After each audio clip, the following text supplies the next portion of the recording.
Selamat datang di channel video saya. Pada ceramah Ustadz Menachem Ali terkait dengan penyaliban Yesus mencari bukti di 3 kitab Yahudi, Kristen, dan Islam, di sana terungkap ada Injil Barnabas, ya. Injil Barnabas yang dia rujuk pada Dekrit Gelasius. Jadi itu abad ke-5. Ya. Nah, di sana Ustadz Menachem Ali seakan ingin mendapatkan pembenaran terhadap Al-Quran. Nah, dari situ saya tertantang untuk mencoba mengajak Anda sekaligus mau mengajari Menachem Ali untuk melihat peristiwa penyaliban Yesus dari Perjanjian Baru hingga Al-Quran. Mari kita lihat bersama-sama.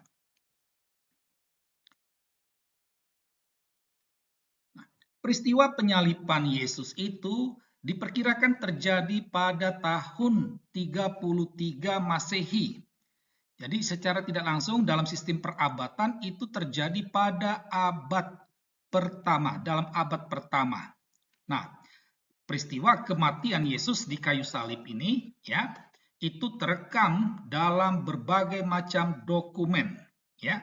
Nah, kita lihat satu persatu. Yang pertama itu kitab Kristen, lalu ada kitab Talmud Babylon, ada buku-buku sejarah yang ditulis oleh sejarawan. Ya. Nah, di 3 jenis kelompok kitab ini semuanya merujuk bahwa Yesuslah yang disalibkan itu. Kitab-kitab Kristen yang dimaksud ini adalah keempat Injil, ya. Ada surat-surat Paulus, ada surat Petrus, ya. Perlu diketahui, surat Paulus dan surat Petrus itu sudah ada sebelum tahun 70 Masehi, ya. Jadi itu artinya masih dalam abad pertama, ya. Petrus itu adalah murid Yesus. Jadi dia adalah saksi mata. Itu. Nah, kenapa dikatakan sebelum tahun 70? Karena mereka ada yang meninggal tahun 64, ada yang meninggal 67. Jadi harus sebelum tahun 70 buku surat-surat mereka ini sudah ada. Sedangkan Injil itu Markus, Matius, Lukas, Yohanes itu sudah ada antara tahun 64 sampai tahun 90 Masehi. Juga masih dalam abad pertama. Jadi sangat dekat dengan peristiwa penyaliban tersebut. Nah, kitab Talmud yang dimaksud ini, Talmud Babylon, itu disusun pada tahun antara 450 sampai 550 Masehi. Memang kredibilitasnya itu masih diragukan. Tetapi di dalam kitab ini dia menyebut bahwa yang mati itu adalah Yesus, ya. Nah, sedangkan buku-buku sejarah itu ada beragam, ada Tacitus pada abad pertama, ada Josephus Flavius abad kedua, Serapion dan lain sebagainya, ya. Buku-buku sejarah ini ditulis oleh bukan orang Kristen, bukan pengikut Kristus, ya. Dan semua mereka memberi kesaksian berdasarkan fakta bahwa Yesuslah yang mati di kayu salib. Nah, sedangkan setelah itu ada muncul aliran Gnostisme pada abad kedua, ya. Dan di sini Gnostisme mengatakan bahwa yang mati itu adalah Yesus manusiawi, bukan Yesus ilahi. Ya. Memang Gnostisisme ini sudah ada sebelum Yesus, tetapi terkait peristiwa penyaliban, dia baru muncul sekitar tahun 130 Masehi. Selain Gnostisme, ada Doketisme juga abad kedua. Di sana dia mengatakan yang disalibkan itu hanya seolah-olah Yesus. Tetapi bukan Yesus, hanya seolah-olah.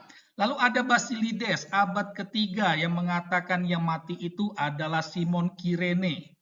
Lalu muncul Nestorianisme abad keempat yang mengatakan yang mati itu hanyalah Yesus manusiawi, sedangkan Yesus ilahinya tidak. Lalu ada Injil Barnabas, abad ke-5, yang mengatakan bahwa yang mati itu adalah Yudas Iskariot. Dan terakhir ada Al-Quran pada abad ke-7 yang mengatakan yang mati itu orang yang diserupakan dengan Yesus. Nah, di sini tampak ada dua kelompok, ya, kelompok yang kotak ungu dan kelompok yang kotak merah. Kelompok kotak ungu itu mendasarkan pendapat mereka itu fakta, ya, fakta. Maka mereka karena faktanya satu, makanya mereka seragam. Berbeda dengan yang kotak merah. Ini hanya berdasarkan fantasi masing-masing pribadi orang. Sehingga pendapatnya berbeda-beda, menjadi beragam. Ada yang manusiawi, ada yang seolah-olah, ada yang mengatakan Simon Kirene, ada yang Yudas Iskariot, ada yang diserupakan dengan Yesus. Ya, jadi karena fantasi, bukan fakta, gitu. Nah, kita dapat bertanya, kira-kira Al-Quran dengan pernyataannya orang yang mati itu adalah orang yang diserupakan dengan Yesus, kira-kira dekat dengan yang mana? Ya, kalau kami melihatnya Al-Quran bukan dekat dengan Injil Barnabas, makanya kenapa dikutip oleh Menachem Ali? Seharusnya dia lebih dekat dengan doketisme, ya kan? Tetapi menjadi pertanyaannya, apakah Allah Subhanahu wa Ta'ala itu mengutip ajaran doketisme, atau dia pernah menyampaikan wahyunya kepada kaum doketisme? Mudah-mudahan Menachem Ali bisa menjawabnya. Nah, sekarang kita coba melihat kisah penyaliban Yesus itu dari abad kedua hingga abad ke-7, ya. Tadi sudah dikatakan ada genotisme, Yesus manusiawi yang disalibkan, doketisme yang disalib itu seolah-olah Yesus, ada Basilides dengan Yudas Simon Kirenenya, ada Nestorianisme, ada juga Injil Barnabas, ya. Nah, di sini kita melihat adanya perbedaan, adanya pandangan yang beragam karena berdasarkan fantasi personalnya, ya, berdasarkan mimpinya. Tetapi perlu diketahui, ya, bahwa dari genotisme hingga Barnabas, dasar mereka itu adalah mau membela kealahan Yesus. Karena mereka berpikir, tidak mungkin Allah itu menderita, apalagi mati. Itu. Nah, karena mau membela kealahan Yesus, maka muncullah pandangan. Ada yang mengatakan hanya manusiawinya saja, ada yang mengatakan seolah-olah Yesus, ada yang mengatakan Simon Kirene, demikian juga ada yang mengatakan Yudas Iskariot. Intinya mereka mau membela kealahan Yesus sehingga bukan Yesus yang disalibkan. Nah, di sini muncul pertanyaan. Apakah Al-Quran juga mau mengakui kealahan Yesus sehingga dalam wahyunya bukan Yesus yang disalibkan tetapi orang yang diserupakan Yesus? Itu jangan-jangan, ya, jangan-jangan implisitnya surah An-Nisa ayat 157 sebenarnya mau mengakui bahwa Isa putra Maryam itu adalah Allah. Karena itu dia dibela supaya tidak disalibkan. Jangan-jangan. Gitu, ya. Nah, ini perlu ditelaah oleh Menachem Ali, ya.